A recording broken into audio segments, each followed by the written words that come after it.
In 1994, 134 runners gathered for the Marathon des Sables, a 251-kilometer trek across the Sahara. To finish the 7-day race, every competitor must be entirely self-sufficient, carrying their own food, gear, and sleeping supplies through some of the most oppressive terrain on Earth.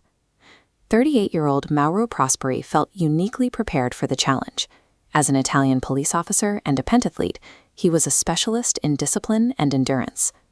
Leading up to the race, he ran 40 kilometers every day and intentionally limited his water intake to harden his body for the heat.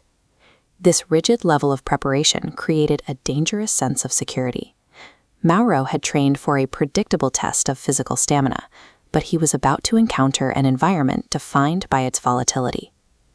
By April 14th, the grueling fourth stage of the marathon forced the exhausted runners into an 85-kilometer stretch over 2 days.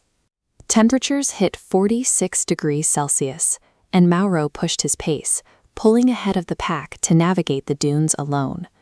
A sudden dust devil formed in his path and quickly escalated into a massive sandstorm. To protect himself from the direct force of the wind, Mauro left the trail and climbed a nearby dune, hoping to find a break in the shifting air.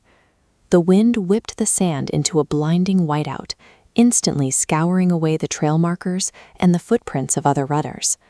Mauro kept moving through the grit, terrified that if he stopped, the dunes would settle over him and bury him where he stood. When the storm finally cleared that evening, the horizon had changed. Every landmark was gone, and Mauro found himself miles off course, in a silent, empty landscape. He was now isolated in a vacuum of sand. With no trail to follow and no other competitors in sight, his survival now depended entirely on the rapidly dwindling rations left in his backpack and his own internal sense of direction. By the 5th day, Mauro's water was completely gone. As his body began to fail, he was forced to recycle and drink his own urine to stay conscious in the heat. Searching for shade, he discovered an abandoned marabout, a small desert shrine. While the thick walls provided a physical shelter from the sun, the building also hid him from the open dunes where rescue teams were searching. This chart compares the lumen output of the midday Sahara sun against a standard distress flare. When a helicopter flew directly over the shrine, Mauro fired his signal, but the blinding desert light completely washed out the flare's glow. The pilot never saw him.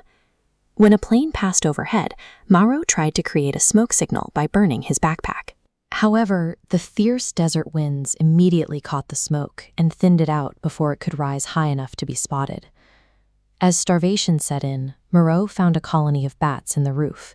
He caught them, cut them open with his pocket knife, and drank their blood to get any moisture he could into his system.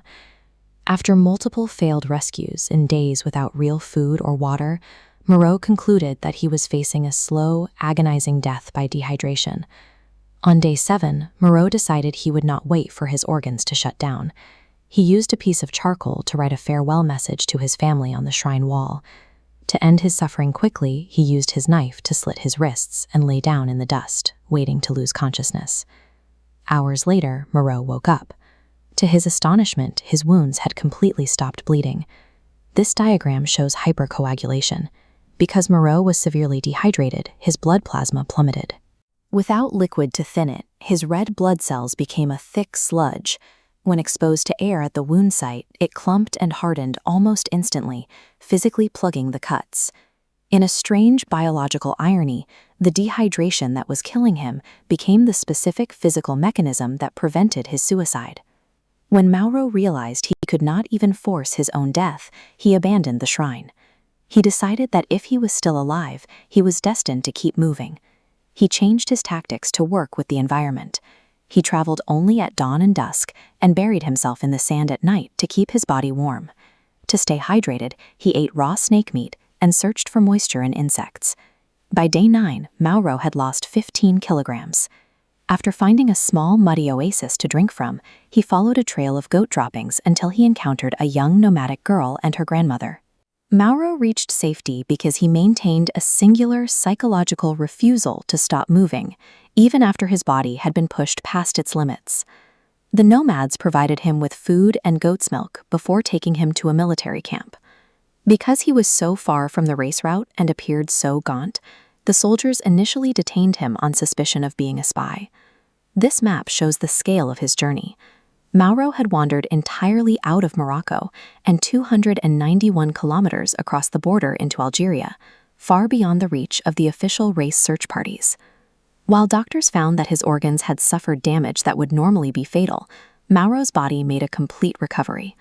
Mauro Prosperi eventually returned to the Sahara to run the marathon 6 more times.